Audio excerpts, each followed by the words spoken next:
Commander Zathera stood on the bridge of her flagship, watching the screens with growing fear. The blue lights of her four eyes dimmed as she saw what was coming toward their home world. Dark ships filled the space between the stars like a swarm of angry insects. The Vexstar had found them. "How many ships?" she asked her second officer, Velanon. "Too many to count, Commander. Our computers stopped counting at 10,000. Velanon's voice shook. "They will be here in 3 days." Zathera closed her eyes for a moment. Her people, the Karathi, had always been peaceful. They built hospitals, not weapons. They healed the sick and taught wisdom to young minds. Their 12 billion people had never hurt anyone, but that would not save them now. The Vexter were machines that ate entire worlds. They turned planets into metal and used the materials to build more ships. They had destroyed hundreds of civilizations across the galaxy. Now they wanted Korath Prime. "Send the message," Zathera said quietly. "Send it to everyone." Velanon's fingers moved across the control panel. The message went out on all frequencies, reaching every corner of the galaxy. It was simple and desperate. This is Commander Zathera of the Karathi Defense. "Fleet, our world is under attack by the Vexstar swarm. We have 3 days before they arrive. We cannot fight them alone. We are asking anyone who can hear this message to help us. We have 12 billion people who will die if no one comes. Please, we are begging you." The first response came from the Altarians. Their leader appeared. On the communication screen, his golden skin shining under bright lights. "Commander Zathera, we have received your message. The Altarian Empire regrets that we cannot assist you. The Vexstar are too dangerous. We will not risk our fleets for a lost cause." The screen went dark. More responses came in over the next few hours. The Zenthari Trade Federation offered to evacuate 50,000 Karathi for a payment of 1 million credits per person. "Business is business," the representative said with a cold smile. The ancient ethereals sent a message full of beautiful words about destiny and the cycle of life and death. "We cannot interfere with the natural order," they explained. "Your people will find peace in the next life."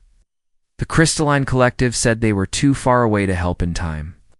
The Hive Worlds claimed they were dealing with their own problems. The Machine Lords said organic life was temporary anyway. One by one, every major power in the galaxy turned away. Some gave reasons.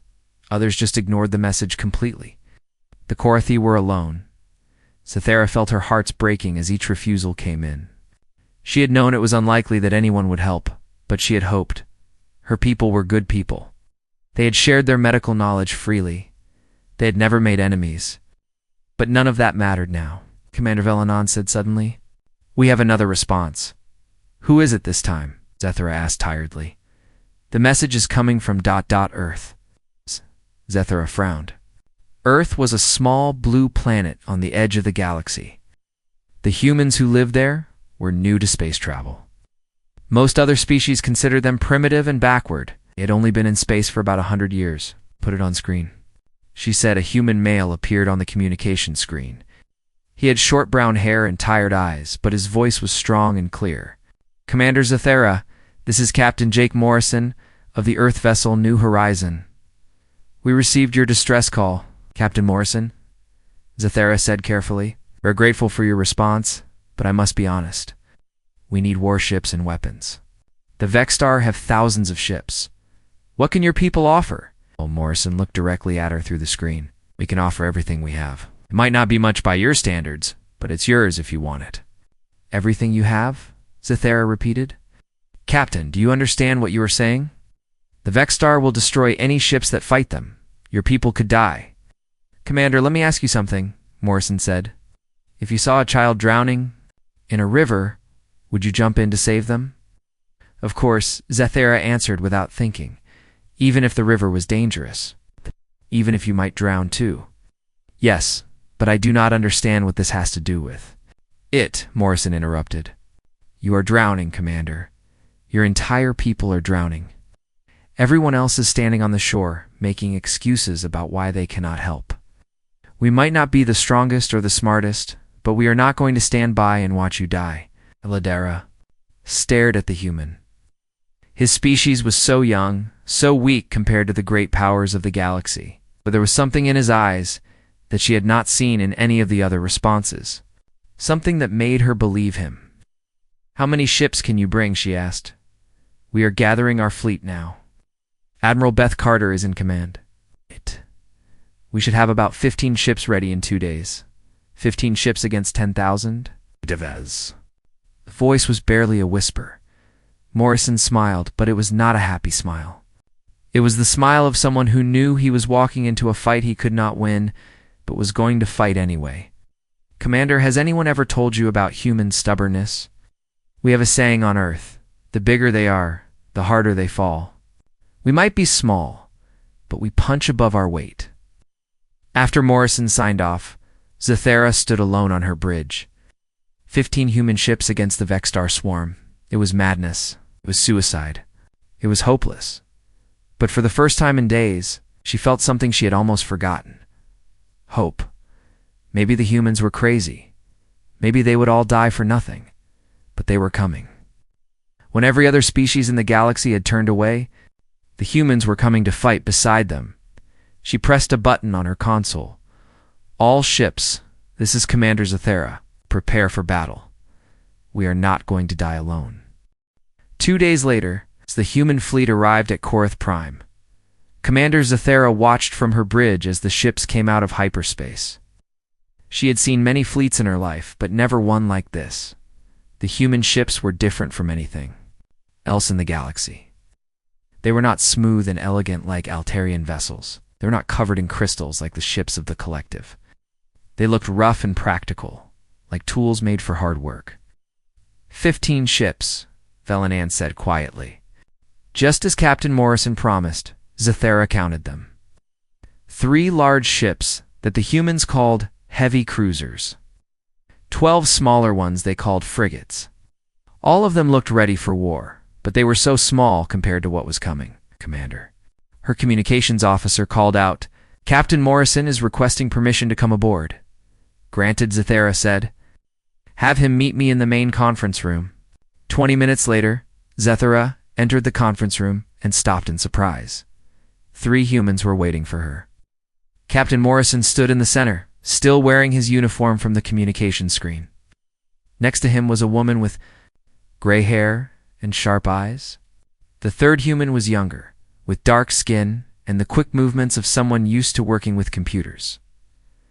Commander Zathera, Morrison said, stepping forward. "Thank you for meeting with us. This is Admiral Beth Carter, commander of our fleet. And this is Lieutenant Commander Alex Brooks, our tactical officer." Admiral Carter extended her hand, and Zathera took it carefully. The human custom of shaking hands was strange to her people, but she had learned about it from the Galactic database. Admiral Carter, Zathera said, "I must be honest with you. When I see your fleet, I wonder if you truly understand what we are facing. The Vexstar have thousands of ships. Some of them are larger than our entire cities." Carter smiled, but her eyes were serious. "Commander, we know exactly what we are facing. We have studied every Vexstar attack for the past 50 years. We know their tactics, their weapons, their weaknesses." "Weaknesses," Zathera's eyes widened. "The Vexstar have weaknesses?" Lieutenant Commander Brooks stepped forward. "Every machine has weaknesses, Commander. The Vexstar are very good at what they do, but they do the same thing every time. They attack in perfect formations. They follow exact patterns. They think like computers. And humans do not think like them not. Computers," Morrison added. "We do stupid things, dangerous things, things that do not make sense. And sometimes, that is exactly what wins a battle." Zathera gestured for them to sit around the conference table. A holographic display showed the Korath system with red dots marking where the Vexstar fleet would arrive. "What is your plan?" she asked. Admiral Carter leaned forward. "First, we need to get your people to safety. How many civilian ships do you have?" "About 8,000 ships," Zathera replied, "but most of them are medical vessels and research ships. They are not built for long journeys." "We will make them work," Carter said firmly. "The important thing is getting your people away from here before the Vexstar arrive." "And then?" Zathera asked. Brooks pointed to the asteroid belt that circled the outer edge of the system. We make our stand there. The asteroids will break up their formations. Big ships have trouble moving through tight spaces. It will force them to come at us in smaller groups. Zathera studied the display. It is a good plan, but 15 ships cannot hold that entire belt. The Vexstar will simply go around you. Not 15 ships, Morrison said. What? 15 human ships. And however many Korathi ships are willing to fight with us. Captain Morrison Zathera said slowly, "My people are healers and teachers. We are not warriors. Most of our ships carry medical supplies, not weapons." "Then we will give you weapons," Admiral Carter said. "Our ships carry extra weapon pods. We can mount them on your vessels." Brooks was already working on his portable computer. "Commander, our energy weapons are not compatible with your power systems, but we can adapt them. If we route the power through your shield generators, we can create hybrid weapon systems that might actually be more powerful than either of our technologies alone." Zathera felt a flutter of hope in her chest. "You would share your weapon technology." "With us, Commander," Morrison said, "we are about to fight and probably die together. There is no point in keeping secrets now." Over the next day, human and Korathi engineers worked together throughout both fleets. Zathera watched in amazement as the two species collaborated. The humans were loud and energetic, always moving and talking.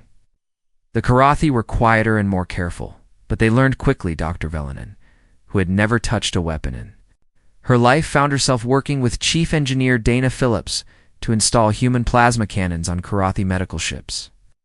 "This feels wrong," Velenin said, as she connected power cables. "I know," Phillips replied, her hands dirty from crawling through maintenance tunnels. "But sometimes we have to do wrong things for right reasons." On the bridge of the human flagship Liberty's Call, Admiral Carter met with her ship captains. "I want to be clear about something," she told them. "We are not here to win. We cannot win. We are here to buy time for the Korathi civilians to escape." Captain Sam Rodriguez of the frigate Defiant raised his hand. "Admiral, how much time do we need to buy?" "At least 12 hours, Carter replied. "Maybe 18 if we are lucky. Now, how long can we realistically hold the asteroid belt?" asked Captain Tony Kim of the destroyer Braveheart. Carter was quiet for a moment. "Maybe 6 hours, maybe less." The room fell silent. Everyone understood what that meant. Captain Rodriguez spoke first. "Well, then we better make those 6 hours." "Count?" The other captains nodded. No one complained. No one suggested running away. They had come here to fight, and they would fight until they could not fight anymore. Meanwhile, on the Korathi flagship, Commander Zathera received reports from across her fleet. Ship after ship confirmed they were ready to join the battle. Medical vessels that had never fired a shot were now armed with human weapons. Research ships that had only explored peaceful worlds were preparing for war. Commander, her communications officer, said, "We are receiving a transmission from the evacuation fleet." Dr. Catherine appeared on the screen. She was one of the most respected healers among the Korathi, and she was leading the civilian evacuation. "Zathera, I want you to know that we are proud of what you are doing. You and the humans are giving us a chance to live. Us. We will not forget this." "Take care of our people, Catherine," Zathera replied. "Keep them safe. We will." "And Zathera." Catherine paused.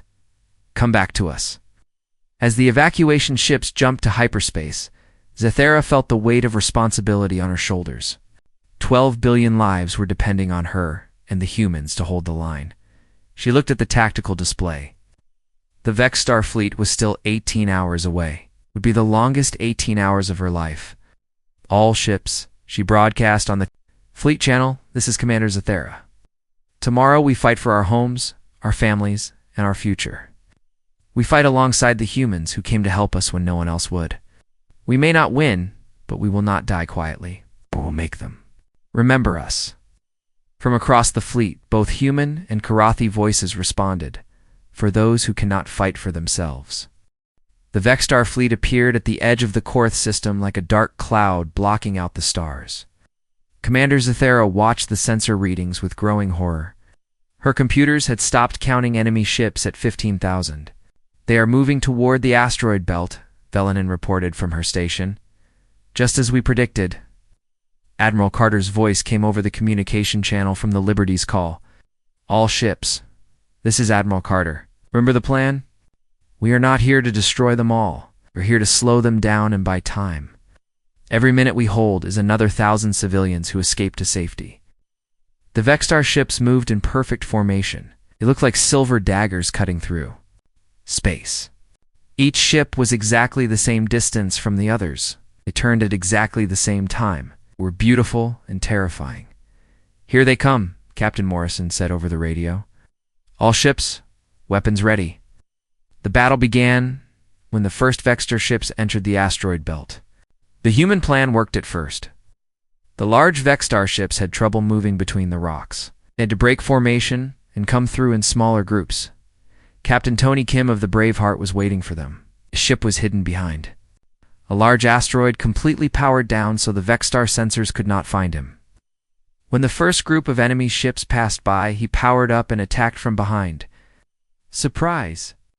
Kim shouted over the radio as his weapons tore into the rear of a Vexstar destroyer. The enemy ship exploded in a ball of fire and metal.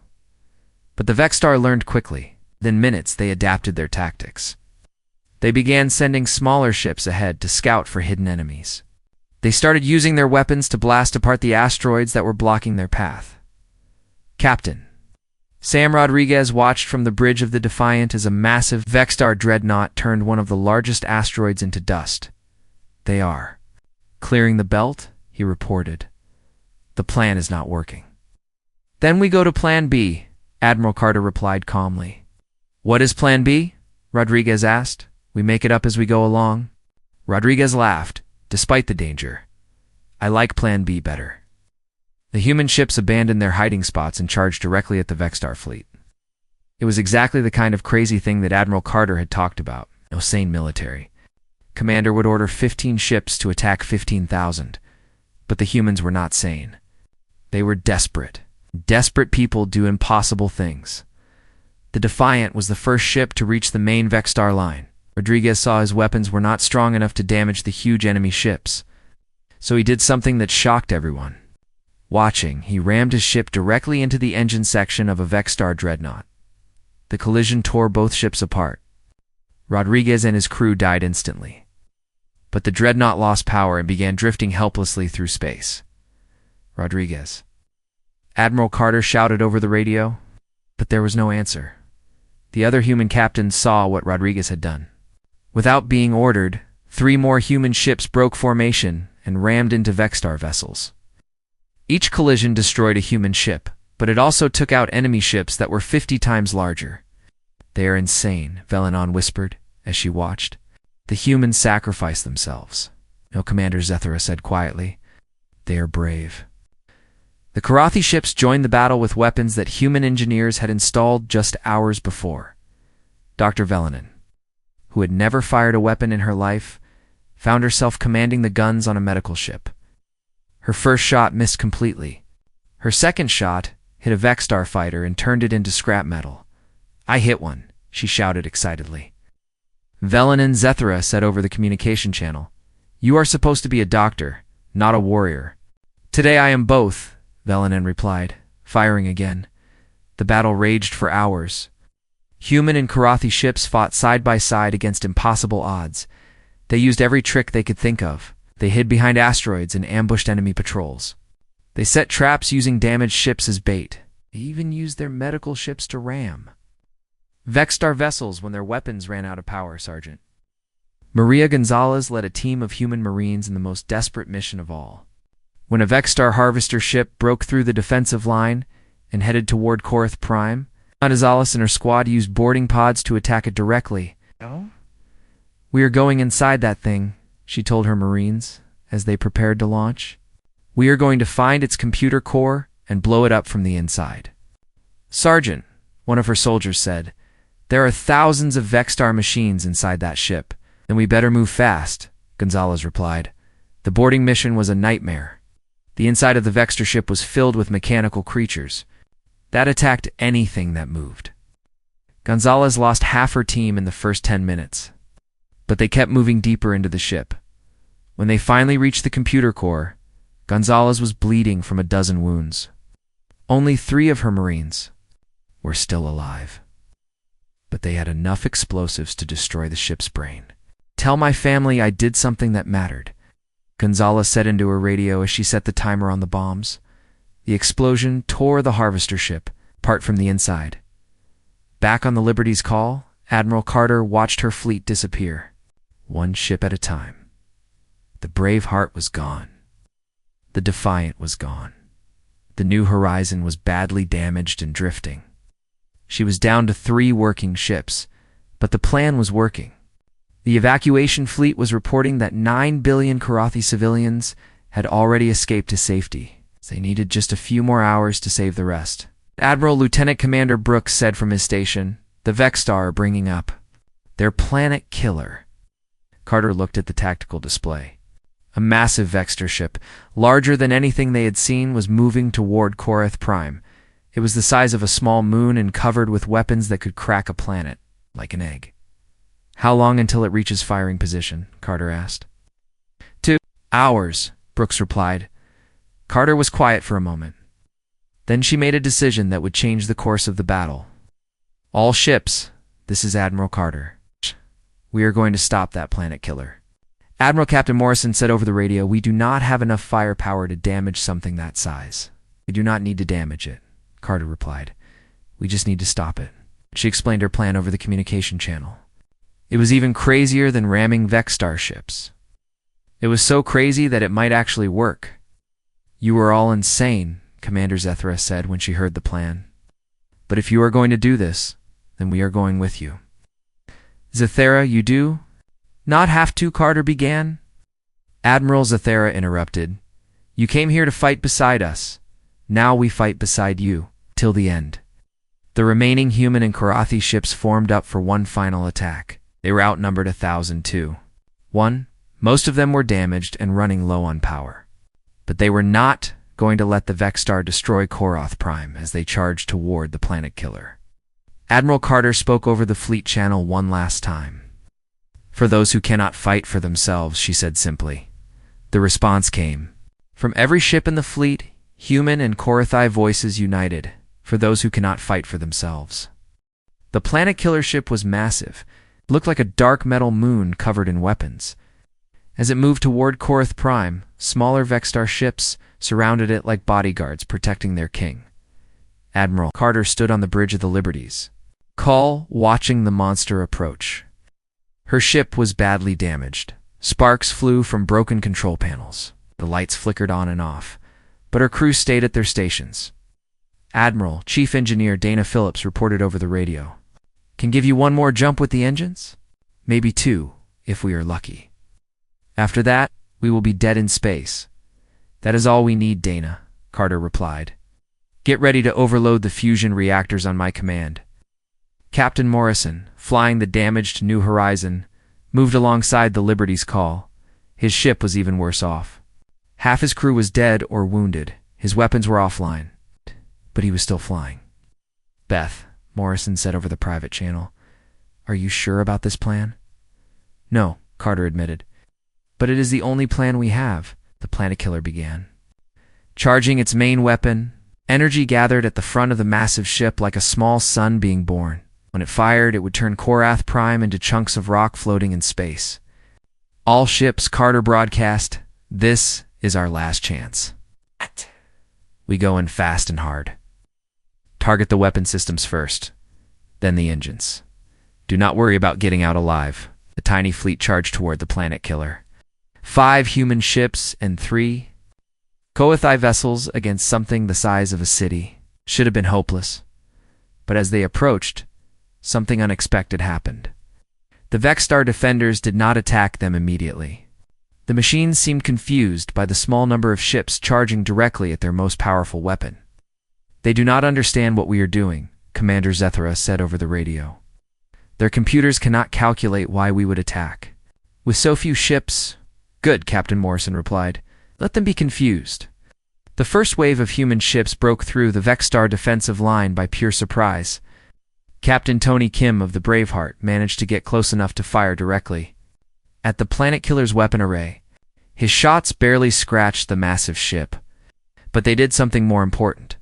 They got the attention of every Vexstar ship in the area suddenly. Thousands of enemy weapons turned toward the small attacking fleet. Space filled with energy. Beams and missile trails. It looked like a deadly fireworks show. The brave heart exploded under the concentrated fire. Kim died still trying to damage the planet killer's weapons, but his sacrifice bought the other ships precious seconds. The Liberty's Call and the New Horizon made it through the defensive fire and reached the planet killer's hull. Now, Admiral, Carter shouted. Both ships fired everything they had at point-blank range. Their weapons tore into the planet killer's armor, creating holes in the massive ship's side. But it was not enough to stop the weapon from charging. The main gun is still powering up, Lieutenant Commander Brooks reported.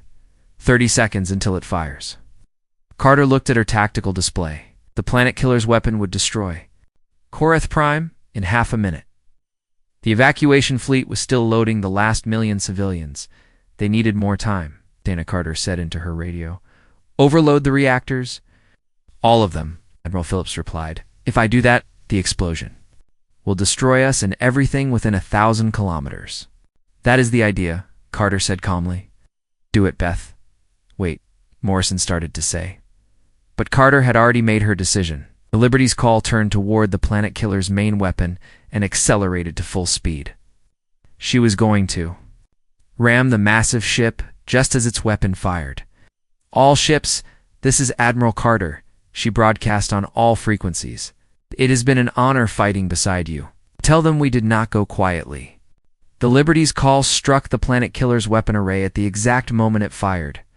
The collision created a massive explosion that tore a hole in space itself. The planet killer's weapon turned inward, destroying the ship from the inside. Explosion was so powerful that it created a gravity well. Half of the remaining Vexstar fleet was pulled into the collapsing space and destroyed, but the battle was not over. Colonel Lisa Martinez was leading the final ground assault on the last Vexstar command ship. Her Marines had fought their way through corridors filled with mechanical defenders. Most of her soldiers were dead or wounded, but they had reached the ship's control center. Inside the command center, Martinez found something that changed everything. The Vexstar were not just machines. They had organic brains inside their metal. Bodies, ancient, dying brains that had been placed into mechanical shells long ago. They were people once. Martinez whispered into her radio. They were a species like us, but their world was dying. They put their minds into machines to survive. But she found the central computer and began accessing its files. What she discovered made her stop fighting. The Vexstar did not attack other species because they were evil. They attacked because they were hungry. Hungry for life, for biological matter, for anything that could help them remember what it was like to be alive. Commander Zathera Martinez broadcast. You need to hear this. Zathera, fighting from her damaged flagship, listened as Martinez explained what she had found. They are not monsters, Martinez said. They are victims. They have been alone for so long that they forgot how to live without consuming others. Zathera thought about this for a moment. Her people were healers. It always believed that. Anyone could be saved if you tried hard enough, Martinez. She said, Can you connect me to their communication system? I think so, Martinez replied. But why? Zathera said. Maybe it is time someone offered them something other than war. Martinez worked quickly to establish a connection. Soon, Zathera's voice was being broadcast throughout the entire Vexstar fleet. Vexstar ships, she said. This is Commander Zathera of the Korathi. We know what you really are. We know what happened to your people. We know you are afraid and alone. The Vexstar fleet stopped moving. Every ship held its position as if they were listening to something they had not heard in a very long time. You consume other species because you think it is the only way to survive, Zathera continued. But what if there was another way out? If instead of taking life, we could give it back to you? The response came from the largest remaining Vexstar ship. The voice was mechanical, but there was something almost human in it. We have been machines for 10,000 years, the voice said. We have forgotten how to be anything else. Then let us help you remember, Zathera replied. My people are healers. We know about biology and medicine. Maybe together we can find a way to give you back what you lost. There was a long silence. Then, one by one, the Vexstar ships powered down their weapons. "We'll try." The mechanical voice said, "We are tired of being hungry."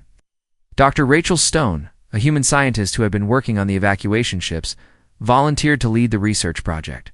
She would work with Karathi doctors and reformed Vexstar technicians to find a way to restore biological life to the machine race. It would take years of work, maybe decades. But for the first time in 10,000 years, the Vexstar had hope. The war was over.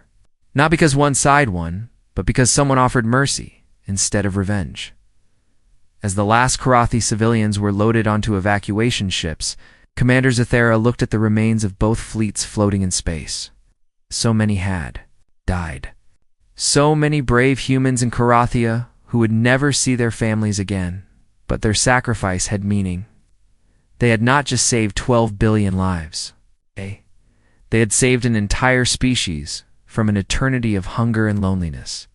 "Captain Morrison," Zathera said into her radio, "are you still there?"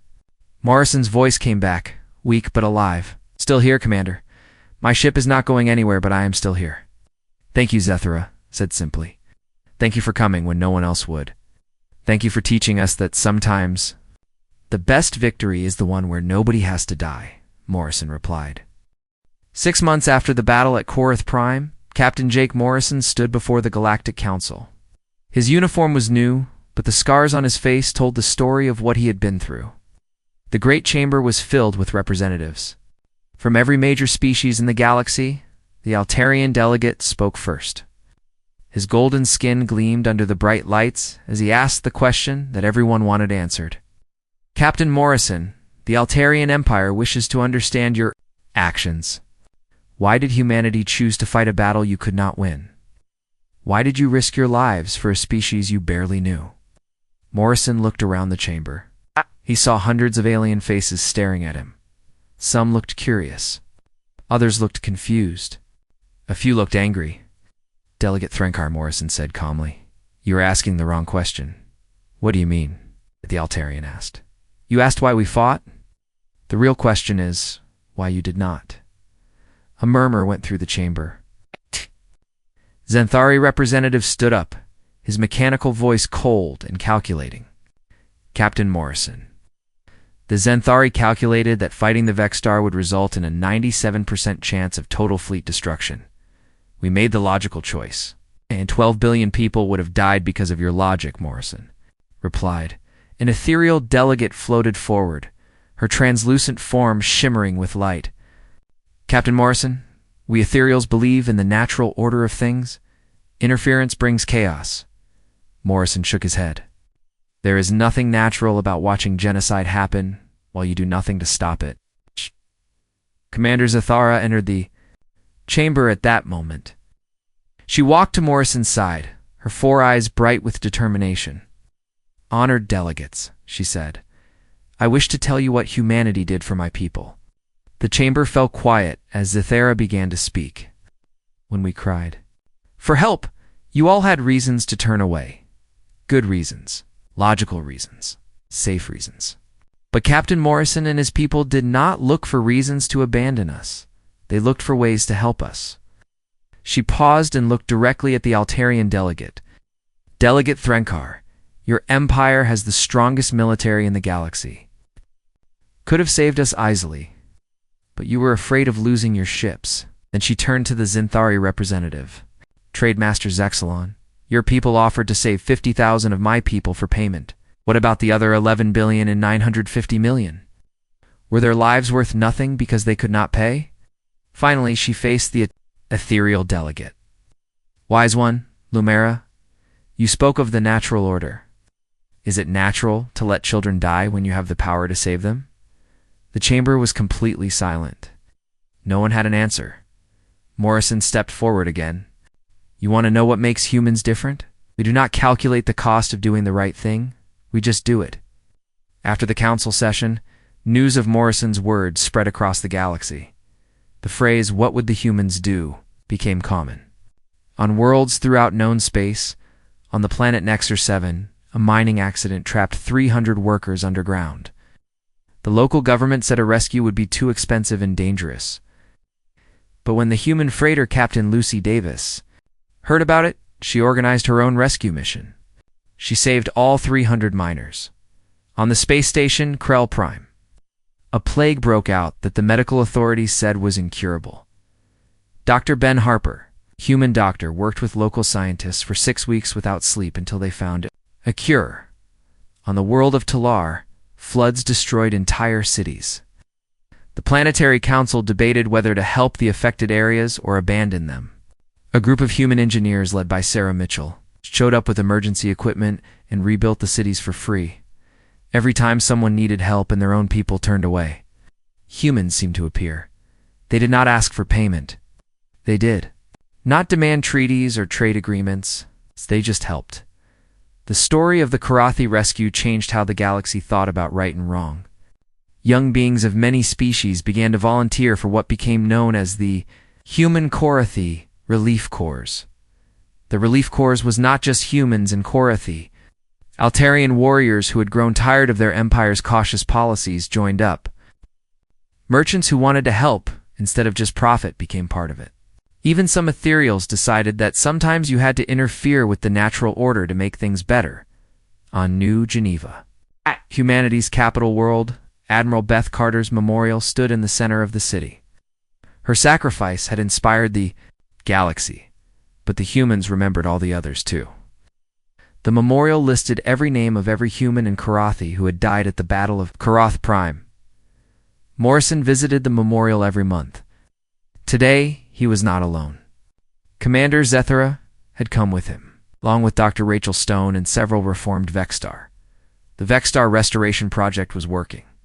Slowly, carefully, the ancient machine race was being given back their biological forms. The first successful restoration had happened just last week. Vexter named Kethmer had been returned to organic life after 10,000 years as a machine. "How does it feel?" Dr. Stone had asked him. Kethmer had touched his new organic face with wonder. "I had forgotten what it was like to feel warmth," he said, "to taste food, to be tired. I had forgotten what it meant to be alive." Now the reformed Vexstar, who called themselves the Reborn, worked alongside the Relief Corps.